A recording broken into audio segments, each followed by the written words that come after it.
वो वहाँ इंटरव्यू देने बैठी थी और उसको ये लग रहा था कि शायद वो थोड़ी ही देर में इंटरव्यू देगी, लेकिन उसके साथ जो हुआ वो इससे कहीं ज्यादा भयानक था। जब रानी की आंख खुलती है तो उसको धुंधला धुंधला दिखाई देता है। उसको दिखता है कि वो एक बेडरूम के अंदर है, जहां पे रानी एक बेड पे लेटी हुई है और उसके सामने एक बूढ़ा इंसान खड़ा है जिसके शरीर पे कोई भी कपड़ा नहीं है। और वहीं जब रानी ने खुद को देखा तो उसके शरीर पे भी कोई भी कपड़ा नहीं था। वो चीखना चाहती थी, उस इंसान से लड़ना चाहती थी और वहां से निकलना चाहती थी, लेकिन उसको कुछ ऐसा दिया गया था चाय में जिसकी वजह से ऐसा लग रहा था कि उसके शरीर में ताकत ही नहीं है और वो उनसे लड़ नहीं सकती और वो ढंग से उठ तक नहीं पा रही थी। ये देख के रानी बहुत ही ज्यादा परेशान, बहुत ही ज्यादा दुखी और बहुत ही ज्यादा डरी हुई थी। उसको समझ नहीं आ रहा था कि उसके साथ हुआ क्या है। थोड़ी ही देर पहले वो एक ऑफिस में इंटरव्यू देने बैठी हुई थी, लेकिन अचानक से वो यहाँ पे कैसे पहुंच गई। ये देखते देखते रानी के सामने ये बूढ़ा इंसान बाहर जाता है उसके साथ इंटीमेट होके। उसके बाद एक और इंसान आता है जो कि सेम चीज उसके साथ करता है।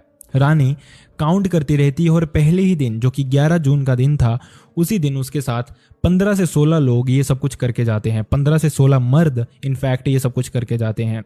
रानी काउंट कर रही थी 15-16 लोगों तक, लेकिन उसके बाद तो उसने काउंट करना भी बंद कर दिया, क्योंकि जब भी वो चीखने की कोशिश करती या फिर उसको लगता कि जो नशा उसको दिया गया था चाय के थ्रू वो उतरने लगा है और वो थोड़ा बेटर फील कर रही है, उसी के बाद उसको फिर से मारना पीटना शुरू कर दिया जाता और फिर से उसको इंजेक्शन दे दिए जाते